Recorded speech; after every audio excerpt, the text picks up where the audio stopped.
Let's go. Welcome back into the Skushy Sport Podcast and your continuation of your NRL 2026 season team previews. We have 3 to go. We have done 14. We've rattled them off 2 every single week for the last 7 weeks. I'm here with number 15 on the list, which is the Newcastle Knights.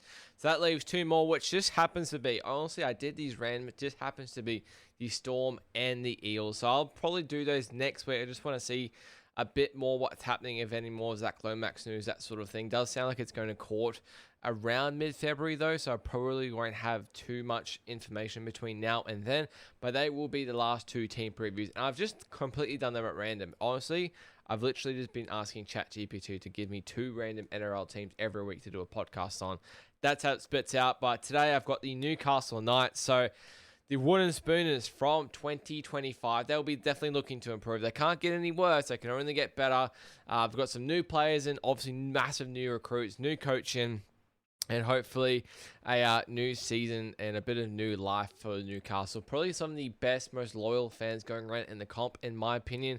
All those seasons where they struggled at the bottom, you know, Wooden Spoon, that sort of thing, before this one here, they'll just continually turn up and turn up and turn up. And you just got to give so much credit and praise to the Novocastrians that continue to turn up for the team despite them on a high, despite them struggling.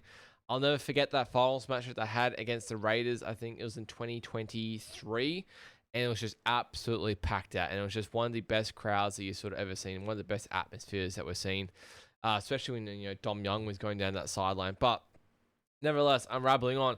I said we're up to our 15th team. We've rabbled out the other 14. The other said, if you're a fan of the other teams that aren't Knights, Storm, and Eels, make sure you go check out the other previous weeks and the other team previews that I've done to get you ready for 2026 NRL season. We are less than 2 weeks away from the first preseason games, the preseason challenge, and less than 5 weeks away from Vegas, baby. Holy crap. Cricket season's done. We're just now in this really awkward period for the next 2 weeks where, you know, there's only one game. Like, just got the Super Bowl left. You're kind of just making it through. You know, might be watching a bit of Netflix, but watch this sort of stuff. You might be sorting out your Supercoach team. NRL is just around the corner. So, also remember to give this a massive like, this video. Subscribe to the channel as well. Going to be coming at you plenty of NRL content during the year. Supercoach as well. Just brought out my first episode last week of the Trade Room, giving you my team reveal how to win Supercoach in 2026 as well. That is a really good video. Have a listen to it as well. If you are a rookie to Supercoach, this year is your first year, or if you've done it for a few years, get some good insights and tips to where I am looking for this year. But let's get straight into it. So Newcastle Knights, obviously the Wooden Spooners from last year, and same as every single team preview, I'm going to give you my ladder prediction for this year, which is from the ladder prediction I brought out over 2 months ago now, which just seems ages ago. Give you their 2025 recap, attack and defense, how they went. Give you my rundown of the 2026 gains. Who do I think is going to make a bit of a difference to this team in 2026 compared to last year? And their losses from last year as well. Any sort of players leaving Newcastle, I think, will actually make a difference, whether that's good or that's bad. And then we're going to go run through their best 1 to 17, what I think they'll line up be in round 1, and what I think their team should be for the rest of the season, injury-free.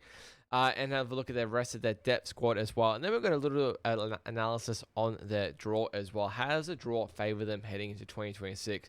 Wooden Spooners, but did they get the short end of the stick, or do they something have favorable that, you know, they can actually get something going and maybe potentially reach finals footy in 2026? We know they play the Cowboys in Vegas to open up the season as well, which is really exciting for the Novocastrians and Newcastle as a whole as well. But let's get straight into it. So, Newcastle Knights, Wooden Spoons, I've got them coming 14th on the ladder for 2026. So, slight improvement on last year. I could not get any worse, as I said. So, do you think they'll show a bit of life, a bit of improvement? I've got some really good recruits in there. Justin Holbrook, new coach in there, 3-year deal. I think they had to do the right thing and get Adam O'Brien out of there. He clearly I get he had a lot of passion for the club. I get it. He made finals definitely a few times as well, consistently, but just felt like he really did lose the dressing room near the end there. Just a couple of things he would come out and say after the game in his presser regarding the fans, that sort of thing. I think it was starting to really take a hold on, you know, fans just really weren't kind of enjoying Newcastle footy as much as they were. They had like the worst attack last year, not by close, by a freaking mile as well. So they won 6 games and lost 18 games last year, only winning 25% of their games, which is pretty bad. Considering you look at this Newcastle team, on paper, it's not that bad. It should not be finishing last. They scored 338 points for the season. That is about 13 or 12 or 13 points a game. It was bloody embarrassing to watch this Knights attack. I think they went down as a record as having like the most clean sheets, I guess. Didn't score a point in the first half. I think they had like 8 or 9 or 10 during the season, which is absolutely incredible when you think about it. Not to score a single point and a half. And then defense-wise, they finished 15th for the year, 638 points. So the defense was pretty much just as abysmal as their attack. So when you generally are attacking poor, that probably means you're getting less ball as well. Getting less opportunity, you're probably defending more. Defense gets tired, you're most likely defending, and that's how you end up finishing last. It's a pretty good combination right there. Points difference of minus 300. You look at a team like the Storm had a difference of over plus 200. That is a points difference between those two teams of over 500 points throughout the season, which I think is that is literally nearly like 20 points a game difference that these two like teams are going against. It's just incredible how poor this Newcastle team was last year. But nevertheless, they had to go and sign someone big. If there was one struggle, it's just their freaking halves last year and even the year before, 2024. They could not make up their mind. Adam O'Brien, who was going to be their 7, who was going to be their 6, and the number 9 consistently to give Kalen Ponga good ball, to give him good opportunities. They just could not figure it out, and they finally went out and got a marquee sign. Dylan Brown, a 10-year deal. I think it's a $13 million deal. I've been saying 15, but $13 million deal. Obviously, there's some back-end stuff that goes with it as well. 10-year deal at the Knights. It's a lifetime contract at Newcastle, essentially. He's taken it. You can't blame it at all. A guy who, this signing happened during the NRL season last year, and he was playing pretty darn poor, honestly. And we thought, wow, this is a really big contract for someone that's probably not playing at his best at the moment. Went and played for the Kiwis. I thought he was unbelievable for the Kiwis. I think we can all agree here that he probably got robbed of that golden boot. Even Harry Grant said something similar, that he probably thought he didn't deserve it. But Knights had to go do something. They had to go sign a big player to partner Kalen Ponga there, and they have. They did not want to risk losing Kalen Ponga. They just would have been absolute devastating blow for the club there. Couple other signings they've got on the list. They've got Asu Kapoa from the Panthers on a 2-year deal. Handy little depth squad player there. Another guy I really like on this list, and maybe you're someone who doesn't watch or watches NRL probably casually. You may have not heard of this guy, but Trey Mooney. I think Trey Mooney is going to start in this Knights 4-pack. This Knights forward pack is looking pretty darn bleak to start the season, in all honesty. Big loss of Leo Thompson heading into this year. He was literally the alpha dog of their 4-pack. So they are looking for someone to essentially come and replace him, if not do better. I think Trey Mooney is going to fit that spot really well. Someone who just, obviously, due to how big the Raiders 4-pack is, with Papali'i, with Tarpany, with Horsburgh there as well, just didn't quite get much game time there with the Raiders. He has signed a 4-year deal with Newcastle, and I think he will play an essential part of this Knights 4-pack. Someone has to step up in this Knights 4-pack, and you can't be relying on a guy like Tyson Frizell or Jacob Saifiti. They're getting older as the years go by. Trey Mooney, he's still got some young age in the legs there. He has to be the guy that stands up for this Knights 4-pack and becomes that alpha dog there. I reckon he can play at least 50 minutes. I think he's got the motor to play at max 60 if needed. But I think it's a very good underrated signing for Newcastle. Supercoach players, definitely one to keep an eye on early on. A lot of people have started with him for sure. But yeah, one to keep an eye on, Trey Mooney said. Another one from the Canberra Raiders. I've got a couple coming from Canberra. That is Pasami Saulo. Another guy who I don't think makes the starting 13, but I think will definitely sneak in on the bench there. Was a really handy backup depth player for Canberra when needed. Had injuries, maybe to Zach Hoxing, or like Hudson Young was on origin duty, or Matty Nicholson was injured as well. Pasami Saulo just seemed to really step in there and kind of do a job for them as well. I believe Pasami Saulo actually played 5'8" for the Raiders to replace Ethan Strange in that final. I thought he did a job there as well. So yeah, handy little depth signing for Newcastle on the bench there. And then the other one that sounds like he's going to be the starting 7, and Justin Holbrook has got a relationship with him. Forgot to mention, Justin Holbrook has signed a 3-year contract with Newcastle as well, replacing Adam O'Brien. Sandon Smith. Sandon Smith has signed a 4-year contract with Newcastle. If you're going to sign a 4-year contract, I think I was more in the realms of, I'm going to get to it later, but, having Fletcher Sharp in your 6, potentially Dylan Brown in the 7, or swap it around, Brown in your 6, Sharp in your 7 there, Sandon as your 14 there, Phoenix Crossland as your number 9. But as the more and more we see in preseason, what we hear at a Knights training and all the mail that we get, it sounds like Sandon Smith will be the goal kicker, which I believe will mean he is the starting 7 for Newcastle. Dylan Brown will definitely be the 6th there in that case. It's just where do you put Fletcher Sharp in that situation there? It definitely means someone else on that back line actually has to move out, which I find very interesting. Definitely means Phoenix Crossland will lock down that number 9 role for Newcastle as well. But Sandon Smith, when he got his starts in the Roosters in the last few years, I thought he was very impressive. I think he did a job for Roosters before Sammy Walker came back last year, and then Sammy Walker came back with Hugo Savala. But I thought Sandon Smith, when needed last year, in the years before, I thought he has really stepped up, and I think he really deserves his 4-year contract. I think he really deserves to also have a starting opportunity in Vegas, just to give him a solid opportunity, not as a backup, but to be the key guy that manages the team around. Big question is, we know Dylan Brown, we've seen him in a 7 jersey before for Eels when Mitch Moses has been injured. He just struggles to manage a game, just struggles with the kicking game side of things. He is a running guy player. He is a guy that wants to create the tries. Sandon Smith has to be the guy that manages the gameplay for Newcastle. Big one is definitely the kicking game. Does he have a long enough boot for Newcastle to get them out of the shit if needed? Does he have a good short kicking game if needed? You can't be relying on Dylan Brown for that stuff all the time. Sandon Smith has to be the guy that gels with Dylan Brown and becomes that game manager, a guy in the last 20 minutes that can, make some tackles, but also manage a lead as well, kicked into the right positions. Really important start for Sandon Smith if he does get that starting 7 jersey in Newcastle there. There's definitely a couple options you can go there.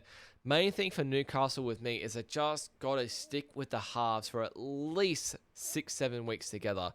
This spine has to stick together for at least 6-7 weeks.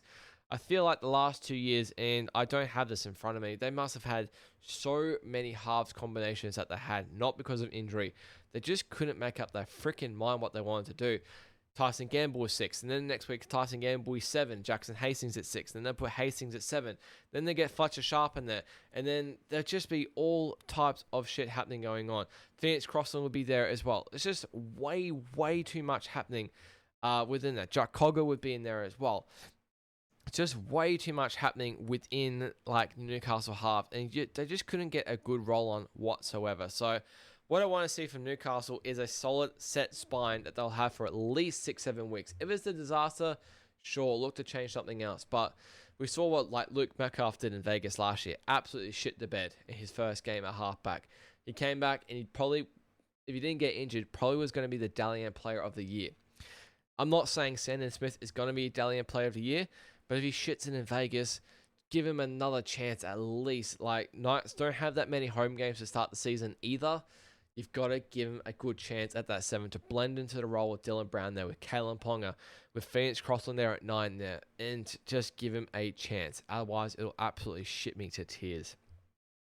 That pretty much rounds up your 2026 games. They've got Peter Holler on there as well, another depth signing coming from the Dolphins for 2 years. That'll be nice and handy for the Knights heading into this year. Now let's have a look at their losses. So their losses, they've got Jake Arthur is one of the main ones heading off to Hull FC in the Super League this year. So that's good for him. Obviously Brad, the son of Brad Arthur, was the backup at Parramatta for a little bit there. Just didn't quite get the game time at Parramatta. Didn't get the game time at Manly. Didn't quite get the game time at Newcastle as well. I'm not sure where he fits into that Hull FC team in the Super League, but I assume he would kill it nice and young. He's not that bad. He's just not quite NRL standard. Jaden Brayley, one of the more surprising sort of exits, I guess. We probably knew he wasn't too happy at Newcastle last year. I was more surprised at the fact he probably went off to Canberra, where there's a couple number 9s there already. But You look at Phoenix Crossland, he was a starting number 9 for the Kiwis at the end of the year. I thought he absolutely killed it there as well. They got Tyson Gamble, who can come in the 14 role there as well. So Jaden Braley, he's definitely more of a big minutes guy. I'm not sure. He's not really an impact sort of number 9. I would rather have Phoenix Crossland in that 9 role for a long time. They mixed it up with Phoenix at the 13 role a bit last year, which I thought worked for a little bit there. But I think Jaden Braley had to find a new club, and I think they've done the right thing. A couple little ones here. Paul Bryan off to Manly. Jack Cogger back to Penrith there. Another guy who he would have a couple games in the halves, maybe just didn't quite get his opportunity. Adam O'Brien was just sick of it, just didn't find what he was looking for. Had a couple games in the halves in Newcastle last year, just didn't quite fit in. He's gone back to Penrith where he was underrated the 2023 part of the grand final comeback there when Luai went off there. Another one which is quite interesting, this happened about a month ago, and that's Adam Elliott going off to South. So I didn't actually know this one was coming at all. Wasn't sure of what his contract was looking like. But Adam Elliott, really good signing for South there. I'm not sure how much of a big loss it is for the Knights. Guy is probably getting a little bit older, maybe coming off the bench for the Knights, but I think it's a really handy depth signing for South. Got guys like Jack Hetherington, a guy that just didn't quite fit in Newcastle. Just seemed to, whenever he got on, just seemed to give away a penalty. Just never quite got his opportunity. I don't think Adam O'Brien and him really got along. That is not written down anywhere. That's not proven. That's just what I think. Riley Jones off to the Sharks. Another good little young depth signing for the Sharkies there. A little bit of a loss there for Newcastle. Probably the big one for the Knights is Kai Pearce-Paul heading off to the Tigers. A guy that came over from the Super League a couple years ago. I believe he was at Wigan. I could be very wrong there. And kind of struggled on that left side in that first year. And then he got transitioned to the right side, a right-hand ball player. And his way he started to offload the ball was unbelievable. Such a shame the Knights couldn't keep him there, but they have got younger guys there that can actually fit his spot, which I really like. We'll talk about him a little bit later on. But that is probably a big loss for the Knights, definitely heading into this year. Kai Pearce-Paul off to the Tigers. I'm not sure what his contract is like. I think it's a few-year contract, but he'll be in Australia for a bit. He is an absolute weapon, I think, KPP. Will Price, same deal. Played a couple games in the halves of Newcastle, just didn't quite get his opportunity. He's gone back to the Super League to play for Hull FC. Sebastian Silva, another guy that just didn't quite get too many games for the Knights. He's gone to the Dolphins. And the big one that we talked about, Leo Thompson, along with KPP, is the big loss in the forward pack there. He was the alpha dog, the aura of that that forward pack there that actually gave him some sort of a forward movement. Guy that could, not play a lot of minutes, but just the way he hit the ball with his runs there, the way he made the tackles as well. He's gone off to the Doggies, as we know. He'll fit into the Doggies perfectly, I think. But is where what I spoke about, Trey Mooney really needs to step up into that role and become that alpha dog, kind of like your Leo Thompson. Not be Leo Thompson, be Trey Mooney, but they need a guy like Leo Thompson there that can be the alpha dog in that lineup. His brother Tyrone Thompson has gone to rugby union. I'm not sure whether he's looking to play the World Cup next year here. Not sure what's happening there.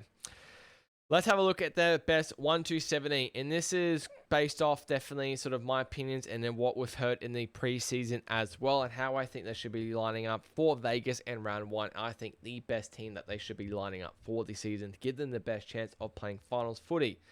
Fullback, without a doubt, we know there's Kalen Ponga. Seems to get injured every year, whether it's a foot or an ankle, that sort of thing.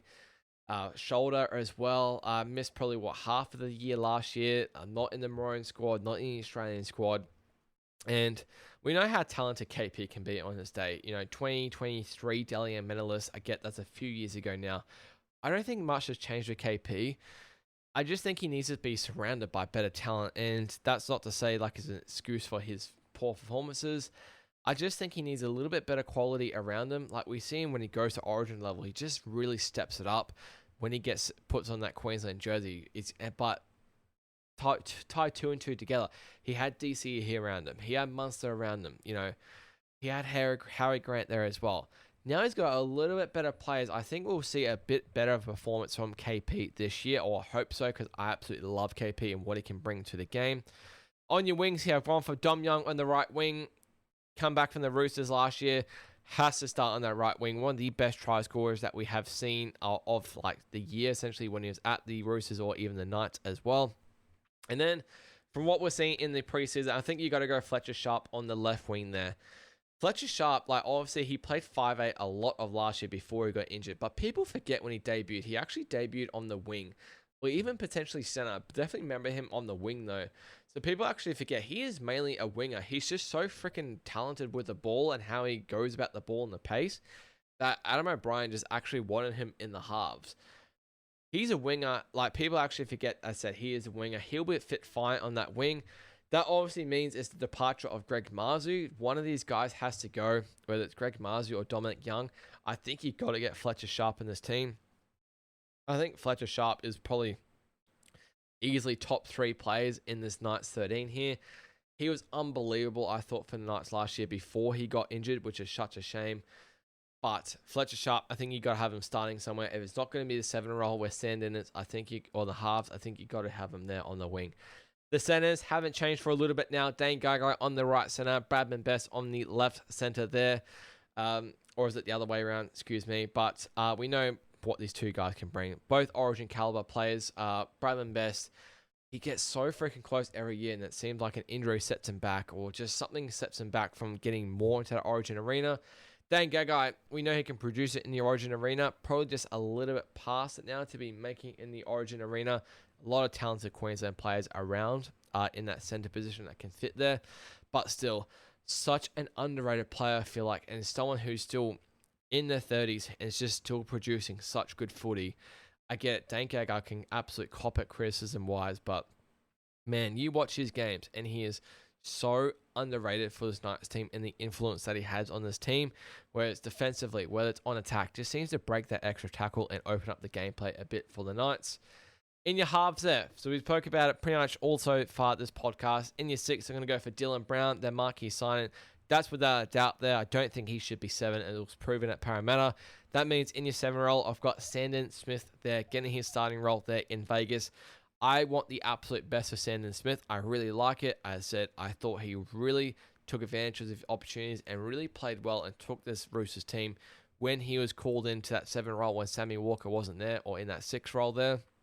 So I think he deserves that spot there at the 7. I just wanted to see him get that opportunity for more than 5 weeks. Come on, Holbrook. Give him that opportunity. If he has a bad game, who gives a fuck? It's early in the season. Just let these guys gel together. In your front row, so we spoke about Trey Mooney. Gets your number 1 spot there. And then I'm going to go for Jacob Saifidi, guy that has played Origin a couple of games before. Jacob Saifidi, look, he's getting a little bit older. The legs aren't as much as it was back, 4 or 5 years ago. But him with Trey Mooney, I think it's one of the weaker forward packs that we've got in the comp this year, admittedly. But is there still potential? Is there still a little bit of life there? 100%. Trey Mooney has to step up, though. Number 9 role, gone for Phoenix Cross on there. Started number 9 for the Kiwis in the pack champs last year. Thought he absolutely killed it there as well. I thought he was really impressive. JMK was, I think he had HIA or he's injured for something there. So I think he gets a starting 9 role there, and I think he'll go close to playing 80 minutes as well, because who I've got at 14 there. In your second row, I think this is one of the most underrated second rows. We've got Dylan Lucas, obviously, on your left side. Dylan Lucas, unbelievable. Someone, as a Queenslander, I think I would be shit scared if I saw him on the bench as like a utility sort of player. Guy that can play center, can play front row, can put him in the middle if needed. He is an absolute weapon. I would be more scared as a Queenslander seeing Dylan Lucas on the bench than I would seeing like a Hudson Young or Ola Kawatu on the bench there. I think Dylan Lucas literally opens up so much of the game from the Newcastle Knights. He was unbelievable last year, I thought, before he got injured, and I think he'll come back and be unbelievable. Tyson Frizzell then fits into my lock role there. Now, could be a world where Tyson Frizzell needs a bit of a break. Maybe put Phoenix into that 13 role, and then you get Tyson Gamble onto that number 9 there role for a little bit there. Not quite sure how that'll work. Maybe put Tyson. I can't imagine him putting Tyson to the 7, put Sand to the 9 for a bit. That just seems strange. But Tyson Gamble is my 14. Little handy utility. Can play in the halves. Can play a little bit of a 9 if he needs to as well there. So, but that does mean Phoenix Crossland does play majority of minutes in that number 9 role, but I think he'll be absolutely fine. In your bench, this is where there's kind of a bit of an open sort of shot, right? A lot of sort of forwards can actually make this bench here. So I've gone for Tyson Gamble in a 3-forward bench. You got Brodie Jones there. His brother, I think his brother's Riley Jones, has gone off to Cronulla, but Brodie Jones, really sort of handy young forward that's coming through. Pasami Solo coming over from Raiders, again, another really handy young player, good sort of utility, can play in the forwards, can play lock if he needs to, maybe he comes off as Brazil, can play a little bit of half as we spoke about if needed be as well. Then a young fella, I'm going to give this guy a shot on the bench to start in Vegas, and I really like this guy. He's 21, I think he's 22 this year. I only played a handful of games off the bench for Knights last year. Might butcher his name, is Elijah Salisa Leimawana. I think he is like Tongan / Kiwi, grew up in New Zealand there. He is a young edge second rower there. I said literally 21, 22 there. Only played a handful of games, did score a try for Newcastle last year. I think he takes a little bit more of a step up this year. If he's going to be the guy who's coming off the bench last year, I'd like to see him get a bit more minutes this year. Potentially, if there's an injury, get the start.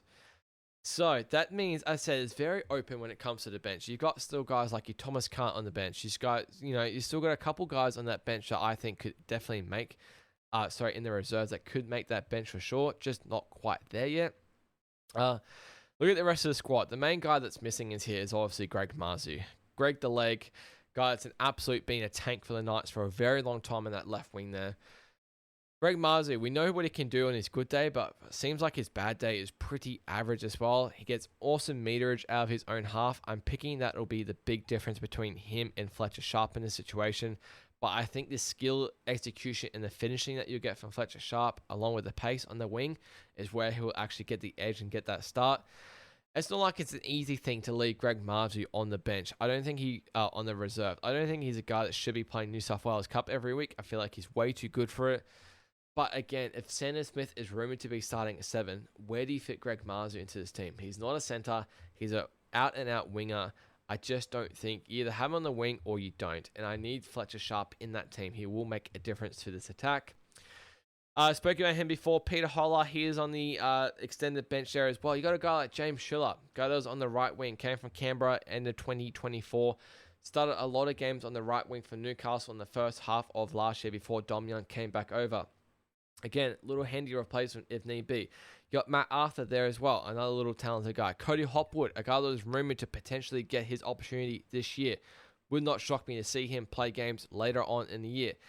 Matt Croker there as well. Thomas Kant, Asu Kapoa, Kyle McCarthy. So there's definitely a few players on this Knights extended bench that could potentially fit into this bench in the Knights definitely somewhat this year. The bench, I'm definitely at least confident about. I definitely think that should be the starting 13. If there's injuries that come across, I think they've got the replacements for them. Are they the best replacements in the world compared to other teams? No, not at all. That's why I've got them coming 14th. But with a new coach, new system, new direction, like a new sort of life, new mentality there in Newcastle, we have to see some sort of improvement, you would think, from Newcastle. I can't see them finishing wooden spoon or bottom 2 again. I think there's a couple teams that will finish lower than them. I do think we see some improvement from the Knights this year. Fletcher Hunt, few games for the Knights last year. Fullback there, had a couple good games, had a couple shockers there as well at fullback. He's actually not even in the top 30. He's on that their train trial New South Wales Cup contract. So is Connor Vitano. We saw him start at fullback a couple games last year. Harrison Graham there as well. A lot of depth here at Newcastle. Is it good depth? Like great depth? No, but the depth is there. There's a lot of caliber guys that can fit on the bench, and if they get that opportunity, maybe they can showcase what they're gonna do. Maybe that can actually encourage a lot of these bench players that I've selected to get more of a leg up, go another gear, knowing if they don't perform up to the level, even some of these starting players, they're not going to be on the team next week. And is Holbrook the type of guys to do that? I think so, potentially. I just hope he doesn't mess it too much with the halves. Anywhere else, I'm completely fine as long as it's not dumb as dog shit, but a little bit of depth for the Knights, which I don't mind. Let's get into their draw analysis, because this podcast is going probably longer than most other teams, but a lot to talk about. So the draw, they have an actual favorable draw, I think, this year. One of the more favorable ones wasn't in my draw analysis video. It's like top 5 or 4 easiest. Just fits just outside it, though. So they play obviously 8 teams twice. 3 of those teams actually fit in the top 8. One is in the top 4. So they play the Warriors, the Roosters, and the Raiders twice. Warriors and Roosters finished top 8 last year. Raiders were obviously minor premiers. That means they have to play Rabbits, Tigers, Titans, Manly, and Dragons twice. Rabbits, I think, will be much improved. So let's put them part of the other 3. Tigers, Titans, Manly, and Dragons are teams I don't think will be that great this year. There's definitely a good opportunity for Newcastle there to play 4 of probably the easiest teams twice. That's probably the 4 other teams that I have in my bottom 4, along with Newcastle around them as well. So I definitely think it works out in favour for the Knights. They play 11 games against the top 8. They play 5 games against the top 4. They play 13 games against the outside the 8. 6 games against the bottom 4. Their buys is a tricky one. Buys in round 12, 15, and then 27. So they don't have a buy until round 12. Then they have 2 games and then another buy. 2 buys during your origin period. They won't be missing too many. Probably just Kalen Ponga looking at that one. Maybe Bradman Best there. Otherwise, not too much will be missing. Maybe Dylan Lucas there as well. The round 27 buy is killer. Essentially means they get 2 buys for the whole year unless they're playing finals footy. And then we spoke about 2 home games for the first 7 weeks as well. I've got to wrap this up podcast pretty quick. My laptop is about to die. But that'll do it for the Squishy Sport podcast. Thank you so much for watching. Knights season preview podcast finishing 14th for the year. I'll see you next week for Storm and Eels. Make sure to go check out the Trade Room first episode. I'll be back with another episode this week. Thank you so much for watching, and cheers.